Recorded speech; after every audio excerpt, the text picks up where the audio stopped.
De volta com o programa No Mundo do Trabalho. E você sabe, você assiste também pelo YouTube, em diversos horários na reprise. E você pode também deixar uma sugestão de pauta no nosso Facebook, No Mundo do Trabalho. Hoje eu converso com o professor e poeta André Luiz Pinto. Muito obrigada, professor André. Eu que agradeço. De estar aqui no programa No Mundo do Trabalho, falando sobre aí o lançamento do livro, de todo o seu trabalho. Conta um pouco da sua história.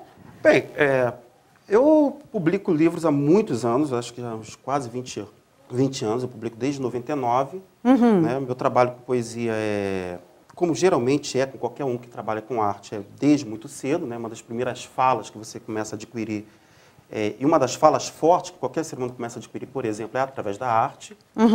E estamos aí, né? Já publicando há um bom tempo, já desde 99, acho que é o 7º livro. Agora eu tenho aqui, né, o professor André Luiz Pinto da Rocha. Ele é carioca, licenciado, mestre em doutor em filosofia pela UERJ, desenvolveu uma tese em filosofia da biologia, já publica poemas e ensaios há cerca de 10 anos em revistas, jornais de literatura, é casado com a professora Cristina Mello, que está aqui prestigiando, dando um apoio aqui ao programa, e tem um filho chamado Thales. Tenho.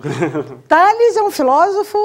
Thales é considerado, né, digamos assim, historicamente, tratado como o primeiro filósofo na história do Ocidente, né? Primeiro filósofo. E aí, acho que em certa medida, em homenagem a ele, eu coloquei Thales. Em certa medida, não, foi em homenagem a ele, né?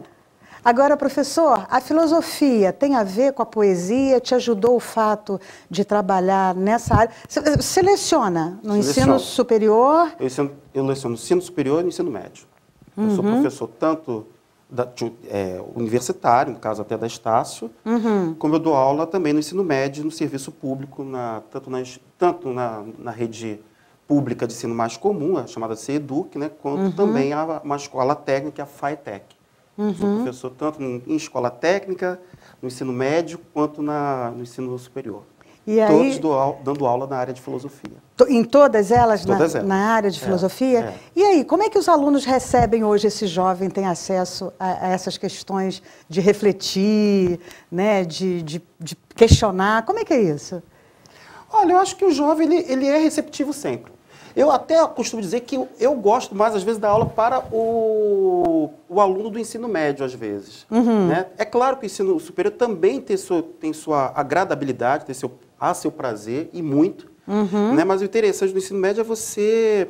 Ali ainda está um momento ainda de forte efervescência, né, na pessoa. Né? Ou seja, as questões filosóficas, elas realmente influenciam, elas realmente são impactantes na vida da pessoa, eu acho. E esse contato com a filosofia ajuda a escrever? É aí que tá. Eu comecei como poeta. Eu fui para a filosofia... o caminho foi oposto. Eu fui para a filosofia a partir da poesia. A poesia, ou seja, as questões que eram pertinentes à poesia, elas foram sendo mais ou menos... Aos poucos, elas foram me guiando também para o estudo da filosofia.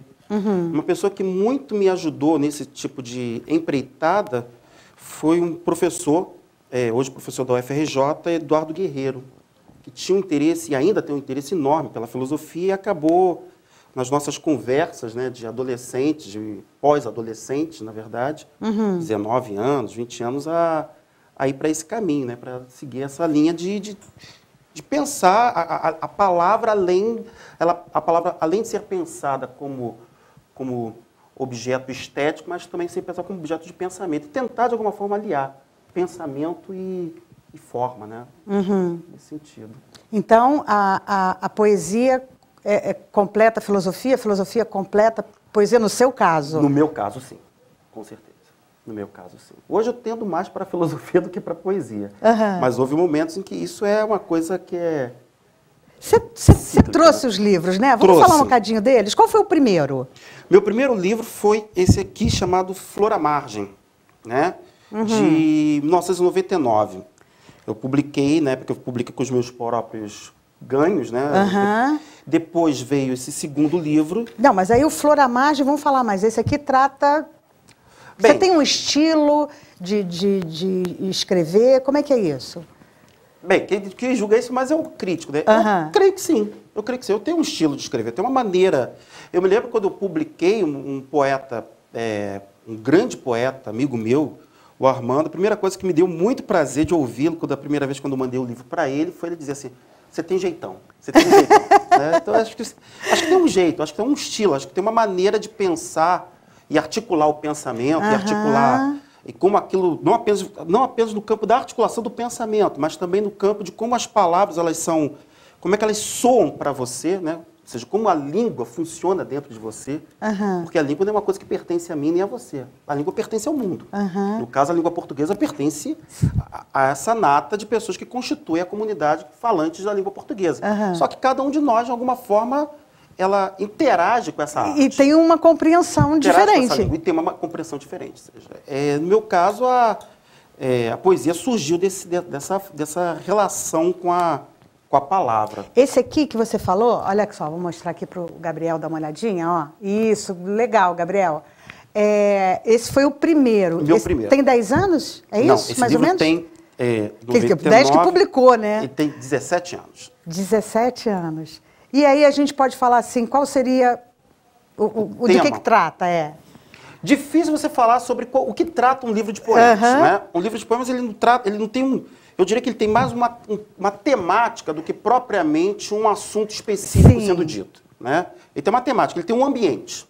Né? Ele tem um ambiente. E dentro desse ambiente ele pode transitar. Ele vai transitar, exatamente. Um livro de poemas, ele trabalha exatamente nesse sentido. Ele é uma temática, ele é aberto. Um poema é uma obra em aberto, né? E ele é muito mais em aberto até na sua própria estrutura do que, por exemplo, um romance. Não que o romance não seja em aberto, né? Claro que ele é aberto, mas a poesia é mais. Ela é mais. Acho que ela na própria leitura, na própria constituição dela, ela é mais aberta, ela é mais ampla, ela divaga mais, ela exige do leitor, né? Ela, ao contrário, em certo medida, até às vezes do que o romance, do que a prosa, né? E muito mais, por exemplo, do que um texto teórico, a poesia ela precisa confiar na inteligência do leitor. Fantástico, professor. Ela precisa confiar na inteligência do leitor. Agora, precisa também de uma sensibilidade para perceber isso, né? A quem você quer atingir, a quantos você quer atingir e a quantos isso também pode ajudar. Sim. Não é isso? Sim, sim. E aí a gente sai, então, dessa temática da flor à margem se a gente pensar o que é a flor à margem, o título Flor à Margem ele quer dizer exatamente a ideia de que na marginalidade, ou seja, à margem, né, há um mundo há um mundo segregado, né, tem uma temática social e nascem as flores, né? Me lembra, por exemplo, a velha frase tem um poema lindo do Drummond, né, A Flor e a Náusea, que diz que a flor rompe o asfalto. Eu acho que a minha flor à margem é um pouco é a minha tentativa de fazer também alguma flor, alguma obra que rompa o asfalto, né? que rompa o senso comum, para começar. Né? Depois eu publiquei um livro chamado 1º de Abril. Opa! Posso mostrar? Pode, claro. Aqui, Gabriel, esse é o 1º de Abril. Foi publicado pela editora Edra. Aí eu já começo a entrar no mundo editorial. Né? Começa a ser publicado por algumas editoras. E por que 1º de Abril?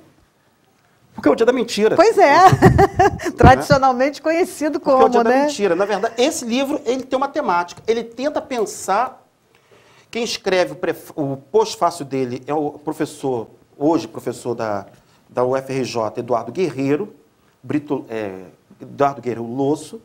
E ele escreve... eu acho que ele conseguiu extrair bem a ideia do livro.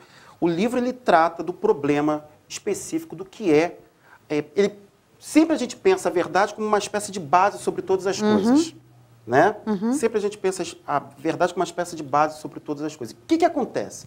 Eu tento pensar, e se a gente pudesse pensar não a verdade como base das coisas, mas sim o falso? Por isso, 1º de Abril. Por isso que a ideia da mentira é relacionada a um dia. Até porque cada um tem uma é relacionada percepção. a um tempo. Sim. E o tempo é algo que ultrapassa, digamos assim, que nos atravessa de alguma forma. Né? É uma ontologia, né? É uma questão essencial. Então, não uma essência baseada na verdade, uma essência baseada, não diria na mentira, mas talvez no falso. Né? Ou na percepção diferente do outro. Do diferente, exatamente. Não é? Olha só, hoje o nosso bate-papo é com o professor e escritor André Luiz Pinto. Nós vamos para um rápido intervalo e você não saia daí não, nós voltamos já já.